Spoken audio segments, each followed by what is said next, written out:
All right, I'm inside Cheryl's now. This is Michelle over here. She was so helpful to me. Say hi to everyone, Hi, Michelle. everyone. There's a cook, man. He ate very good breakfast this morning. Thank you so much. And so, what's your name? Kelly. Helen helped me out too. Kelly. Kelly, I'm sorry. All right, thank you very much, everyone. Thank you so You much. guys are really helpful. I am. I'm having a great time. Thank you. See ya. Let us know how you feel about Bishop. I will. Yeah, follow my YouTube channel. We're going to. All right, bye now. Bye. These girls are going back to Portland, Maine, so keep your eye out for them. They'll be there pretty soon. But we just got into Bellingham here, and or we're kind of getting in there. Good morning. My name's Jamie White. For those of you I haven't had the pleasure to meet yet, we've been here in Windham for about 5 years now. Before that, as Jennifer stated, I had spent 21 years active duty in the United States Navy SEALs. To become a SEAL, one must go through a program called Basic Underwater Demolition School. It's 8 months of intense, grueling selection process. Thereafter, you're assigned to what's called SEAL Tactical Training. My SEAL Tactical Training class formed up in 1998, and within it, I had 71 candidates just like myself going through this 5 months of training to learn advanced SEAL tactics. Within my SEAL Tactical class, we had 71 students approximately, which were broken down into 10 boat crews. Within the 10 boat crews, they break you down into partners called swim buddies.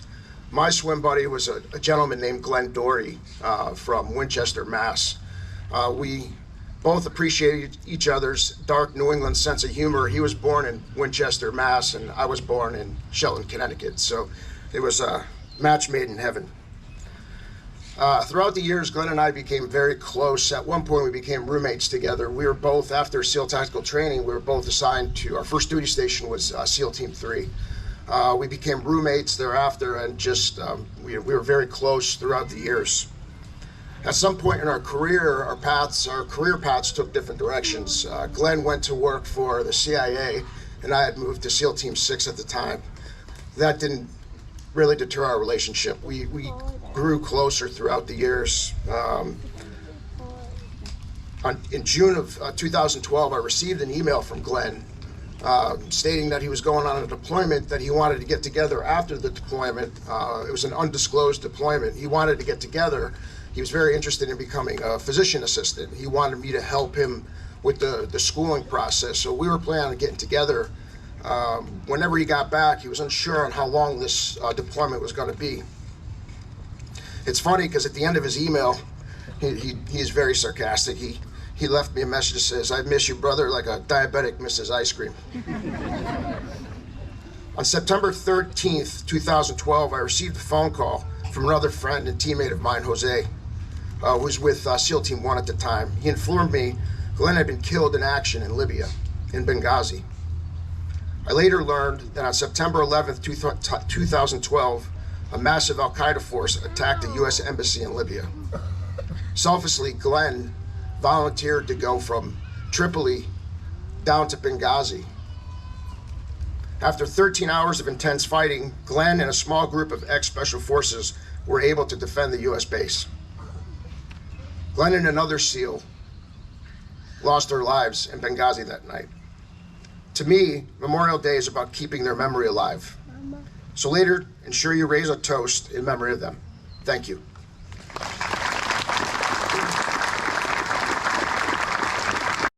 So here's this guy. What's your name, buddy? AJ. AJ makes wiffle balls, and he's a wiffle ball champ. Thank you very much for making wiffle balls, AJ. Not a problem. There's Thank you. people, millions of people that enjoy them. Yes, they do. I just want to say thanks.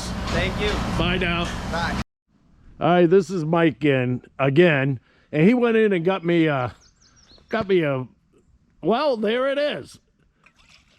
Some shine. Go ahead, Mike. What do you got there? That's just pure moonshine, far as I know. Yeah. It was sitting in there, and I went in there and found it. So, Yeah. So how much proof is that, you think?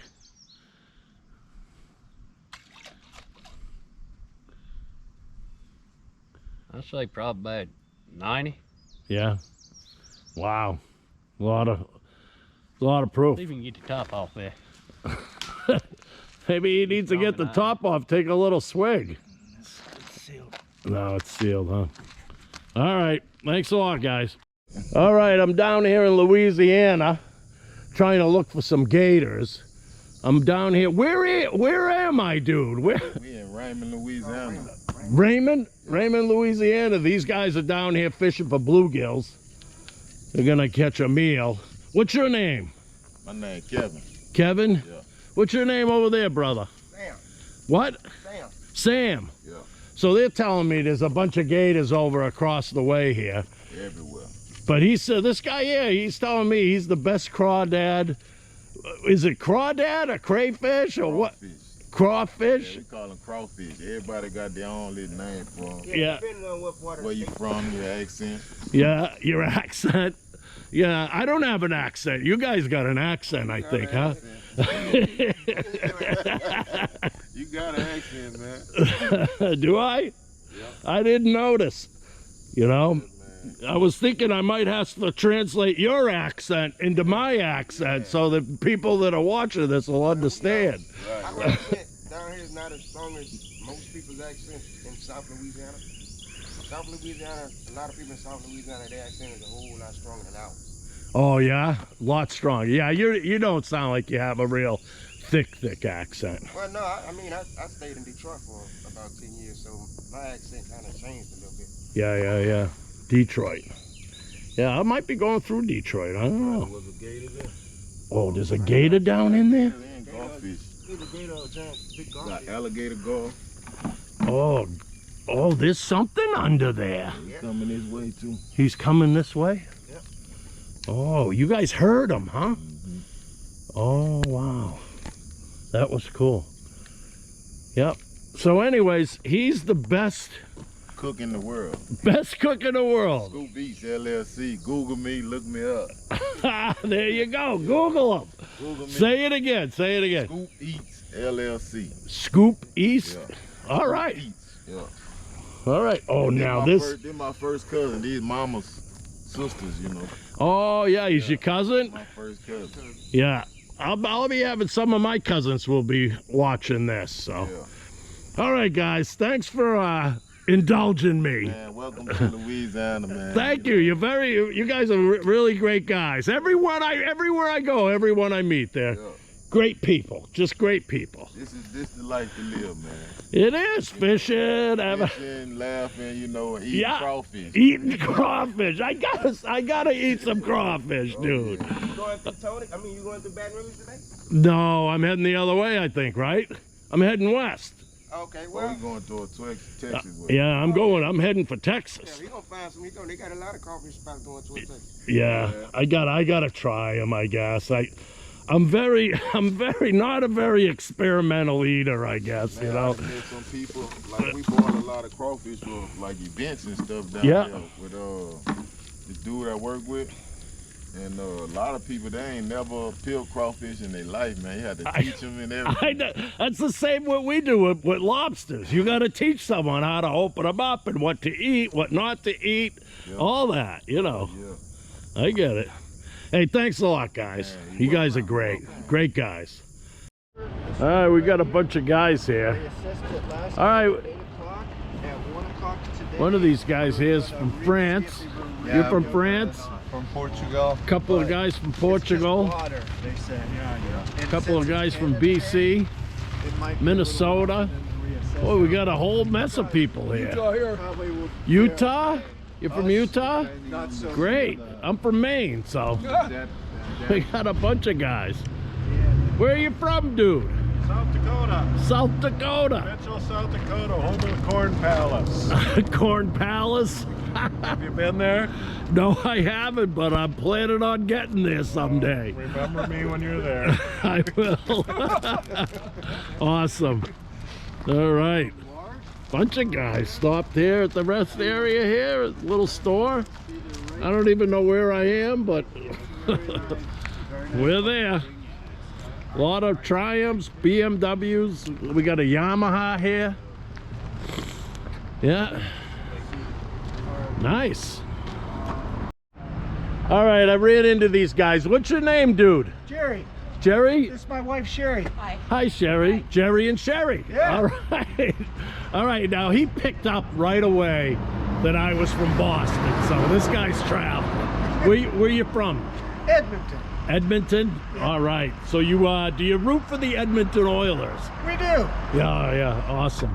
So the Alaskan Highway is shut down, right? Yes.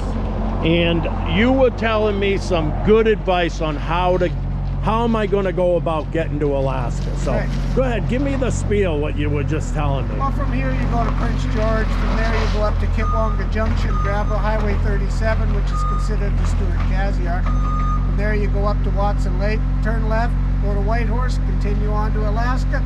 You miss the road closure, you get gas, you get sunshine and bears, good food. All right, man, I'm so happy I ran into you because you really put me at ease, because some people were really getting stressed out about a bunch of stuff with fuel problems, and You'll they be weren't fine, gonna, brother. You'll be fine, brother. All right, thank you very much. I appreciate it. All right, I'm in Telqua, and I ran into these locals here, and I just got a couple questions. So the water here is very high, you were saying? Yes, Quite high, yeah, it'll come higher. So what's your names? Could you introduce yourself to my friends and family? And Okay, I'm Bill, hard name to remember. but I'm Bill. I'm Lois. Lois. Yeah. And how long have you lived here? We actually live in Smithers, which is just, you came through Smithers. Yep. Yes. We've lived here 44 years. Oh wow, that's enough time, huh? Yeah, prior This- to that, we lived in Kitimat, Kitimat. on the ocean south of Prince Rupert. Oh yeah. That's a beautiful. Boy, you guys have managed to live in some beautiful places, huh? I mean, this is amazing with the mountains in the background and stuff. It's That's just why we're still here after 44 years. yeah. We're just commenting ourselves too. Gorgeous country we live in. Yeah, Never it really get is. tired of the view. No, how could you? How could you? It's just amazing here. Well, I was you people are very pleasing. You're very wonderful people, and I just wanted to say thank you for doing this little thing here. You're So welcome. Nice to meet somebody from Boston. I think you might have recognized the accent, didn't you? Oh, I can't get around that, can I? Well, we watch the Bruins, we watch the Oh, White Sox. Oh, you do? I'm a big Bruins fan. A matter of fact, my brother just took me to a Celtics playoff game Oh, just really? a little while ago. Yeah, I mean, when they were in the playoffs, they ended up not winning, but you know, they got pretty good. They did pretty good. They So used to be pretty big, didn't they, at one time? yeah, when I was younger and you were younger, we were all younger. All right, thank you so much. You guys are great. Nice to meet you. So we're here in North Pole, Alaska, right? That's it. That's correct. I was wondering if you guys have been able to see Santa Claus yet. I haven't been able to find him just yet. No? No. Where the hecky is he? I'm trying to find him for the kids, you know? He's on vacation. Oh, he might be on vacation? Yeah, he's not here today. He took off for the 4th of July. Oh, okay, man. Oh, see, I've been looking for him. I can't find him. We couldn't find him either. We came over yesterday and today, and we just can't find him. So he's on vacation. Oh, where did you guys come from? We come from Dallas, Texas. Dallas, Texas, all the way to see Santa Claus. You All the way couldn't to find see him. Santa, but we couldn't find him. Oh, man, that's a drag. You couldn't find him either, dude? Couldn't find him. No. Oh man, I've been looking for him. The kids are gonna be disappointed. I told them I might be able to interview him. Well, we might have to come back. There you go, I might have to come back. Hey, thanks a lot, you guys. Have a good one. Appreciate it. Hey, you guys. I'm taking off. Is this take two? Take two. I didn't have the camera on, dudes. Okay. I'm sorry. We might not see you tomorrow. We've had enough of this, huh? Yeah. All right, hey, catch you guys later, man. Maybe I'll see you down the road, hopefully. See you up there probably. Be safe. Yeah, I will. See you later.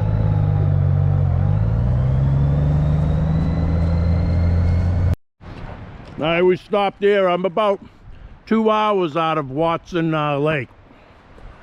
riding with these two BMW guys. He's a Chinaman who smokes cigarettes, he says. Right? Yeah.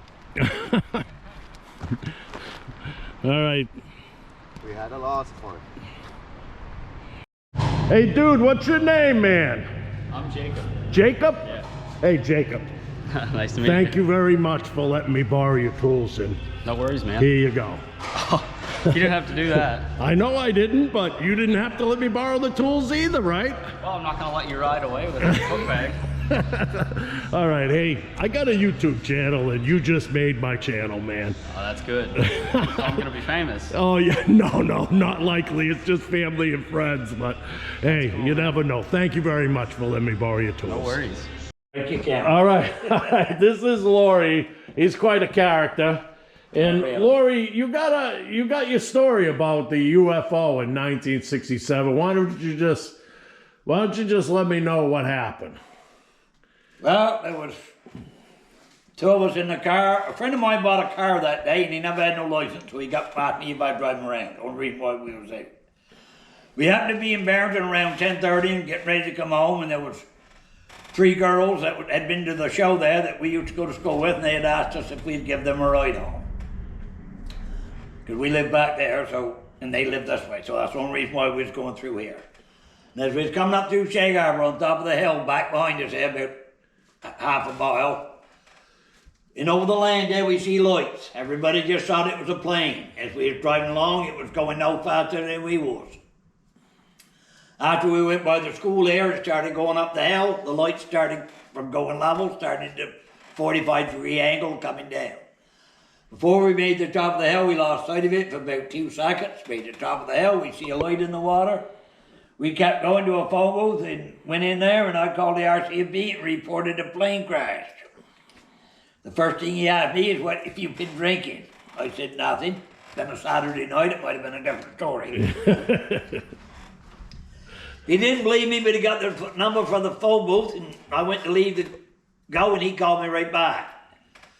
Anyhow, an RCMP officer on duty was the second guy to call him. He reported a plane crash. That's why the cop called me back so quick. Anyhow, he wanted to know where. We told him what they call the Moss plant. So anyhow, we go back there, we get out of the car, and there's 4 or 5 more people there. It's 2 or 3 minutes, the cop that called in and reported the plane crash shows up. Behind him, about another 10 or 15 people or more show up. Then the 2 cops that were off duty, that are on duty now, they show up along. Anyhow, in the meantime, we see this light drifting in the water that we see when we went to the phone booth. I got ahead of myself, sorry about that. It's all right. Anyhow, when we come back down by, when we see the light just before we hauled into the parking lot, and that was drifting down by, and everybody that come out see the light drifting. Drifting in the water, you drifting mean? in the water with the current. Then Yeah. the other 2 cops come, and right behind them, Normie and his father and his uncle, and another bunch of people showed up there. So there's somewhere between 40 and 50 people that see this light in the water, and everybody thought it was a plane crash and thought it was plane wreckage. Yeah. Normie and his uncle and his father leave. They stop to the house that's right next door here now. And the guy there that owned the fishing boat, they woke him up out of bed, and they went out and they was looking for plane wreckage. And nothing was found. They've got a story there about yellow foam. That's their story. You can tell it if you want to, I don't. Yeah. Time as we got there was no phone. Anyhow, no, made up a story again. Anyhow, we and the cops, after Norman and them left, we stayed there and keep watching the light. We watched it for about another 15 minutes and the light just went out. I don't know if the light went out, whatever it was attached to sank, remained afloat and drifted away, or went back in the sky, who knows. But all we know is the light went out. Me and one of the RCMP officers come down to this other wharf here. We waited for the Coast Guard boat to come out of Clark Harbor, come in there and pick us up. And we went out on the boat, the Coast Guard, and we couldn't find nothing. They told us about the yellow foam they see when they first got there, but it was gone. Yeah. And everybody just figured it dissipated or whatever. Yeah. But thinking about it, there's 4 knot tied there. They must have been there an hour ahead of us or more, that phone wouldn't have been there anyhow. It would have been 4 miles to the south of us. Yeah, because of it would have drifted with the It current. would have gone with the current. But these other guys that went out on the boat said there was a thick foam on the water. Somewhere around 100 meters through it, or Yeah. and 300 meters long. Anyhow, Like that's that story. I know that's not your story, but I was reading the accounts of that. By the time we got there, it was gone, but it wouldn't have been there anyhow. It would have been Yeah, with the tide. it would have And been it's gone. the same way there'd have been any plane wreckage there. Yeah. At the time, that would have been gone with the tide. But an orangey But, yellow yeah, foam. and they all told the same story. Yeah, They all found- and they say something like they dipped the net into it and they couldn't pick it yeah, up it or went right through nothing. the neck. So, Yeah, it went right through the net. Yeah. And nobody thought to get a jar or anything back then. But, Yeah, right. That would have been helpful. But anyhow, that's the end of the story. Then Yeah. then the newspapers and the TV showed there, and then the divers come and they went out and they searched till Sunday, called the church off, found the government says they never found nothing. So, Yeah. and then you believe everything the government tells you.